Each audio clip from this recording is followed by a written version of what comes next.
Hi, everybody. Thank you very much for joining us today again to the Snap by Siinda episode. So we're doing again another one on the EU regulatory overview. So Snap by Siinda is a 10-minute snapshot on a key regulatory, sales, product, trend, or new digital issue.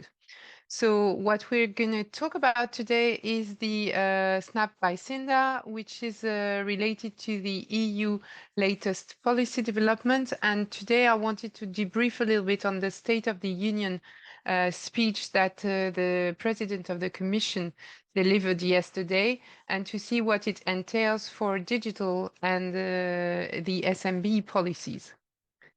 So as said, I mean, every time there is a State of the Union speech, so it's been inspired by the U.S. State of the Union, and the idea is for the President of the European Commission, Mrs. Ursula von der Leyen, to give a kind of past mandate assessment and to focus on what has been achieved, and also to give a heads up on the priorities that are coming up for the European Commission and hence the whole European Union policies in the coming months ahead of us. So she delivered her speech yesterday on the 13th of September, and it was quite a long debrief. So the first, there was some part focusing on things and issues that are not directly related to us, to our sector, but are important, of course, for every industry and every service doing business in the EU. So, for example, there were some announcements, some strong announcements on focus on the EU competitive landscape with the, as said, for example, a proposal to open an anti-competition probe on Chinese electric vehicle subsidies. So to see if this was fair competition or not. So it was very much expected. On the other hand, there has been also some strong announcements on environment and trying to put the focus also on environment and energy. And last but not least, Commissioner von der Leyen, the President, von der Leyen insisted on several points regarding small businesses and the digital policies. If you want to have a link and to see the full speech, you can go through, click on the link available there. You can have access to the link in all the EU languages that are available from the European Commission webpage. So what's the focus on SMEs? Well, she first reminded that 74% of EU SMEs are currently facing skills shortage, and they have strong difficulties in recruiting, in finding the right people to accomplish the task they need people for. So that's really across all different countries and all different sectors. So the team management and the skills shortage and how do you get people, how do you attract talent, how do you retain the talent that you have attracted, and how do you make sure that they stick to your company. This is, I think, something that's really shared by a lot of European businesses, and especially by small businesses who have less bargaining power, let's say, sometimes than some big corporates. In parallel to that, the EU Commission wants to really reduce the red tape and to make it easier for all businesses to do business in Europe and in the internal market, and especially for small and medium enterprises, for small businesses. So what Mrs. von der Leyen announced yesterday was tied to two things. The first thing she announced is that there will be an appointment of an EU SME envoy, so a new high-ranking position that's going to report directly to her. So he or she will be at the level of the vice presidents of the European Commission, so quite a high-ranking position, and focusing really on the impact, on assessing the impact that any type of planned EU policy can have on small businesses. So, you know, if it's important, if it's going to add more weight or not, if it has the SME test really into focus. And the other announcements that relates to the SMEs that was unveiled in yesterday's State of the Union speech is also that next month there will be a new series of legislative proposals which aim at reducing the red tape by 25% for small and medium businesses. So we will closely monitor what's going to happen in October 2023 with these new proposals that are going to be unveiled. Already happening, just following the State of the Union speech, was the announcement that the EU put forward a consultation on adjusting the SME size criteria for inflation.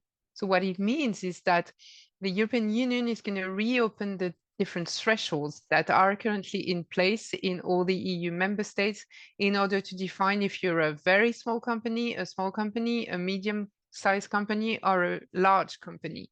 And because the thresholds are most probably going to be up, so it means that the definition of a small company or a medium company will now be triggered with more turnover, more people, and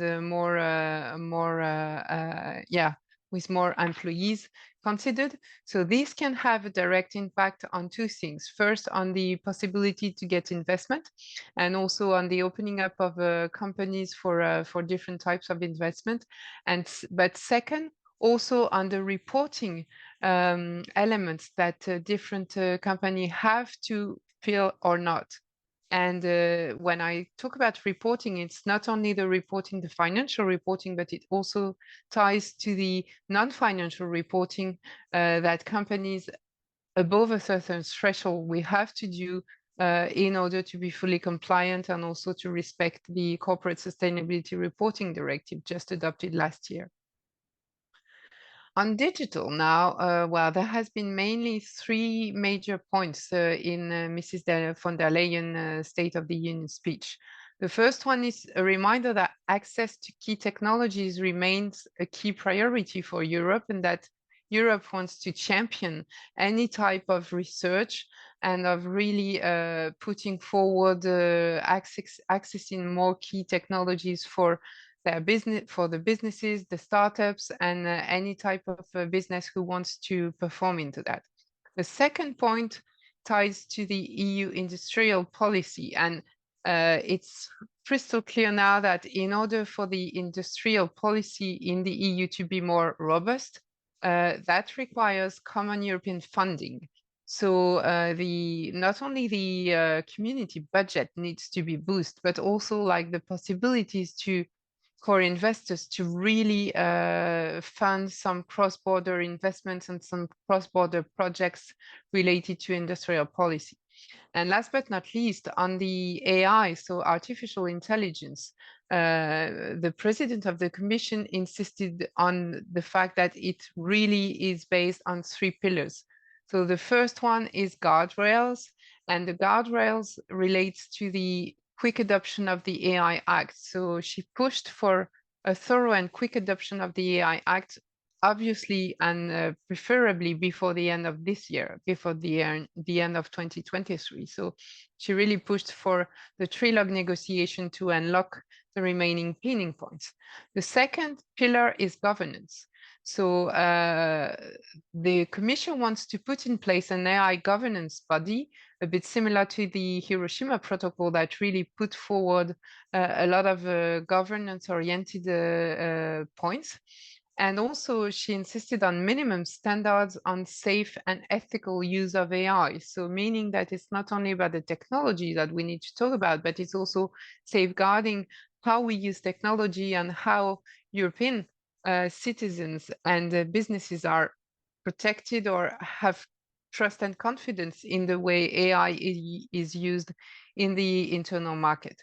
And the third point is about guiding innovation. So the third pillar, this is where there has been announced that high performance computers located in Europe will be open to AI startups in order to boost the computing possibilities and the research that AI startups are also developing within the European Union territory.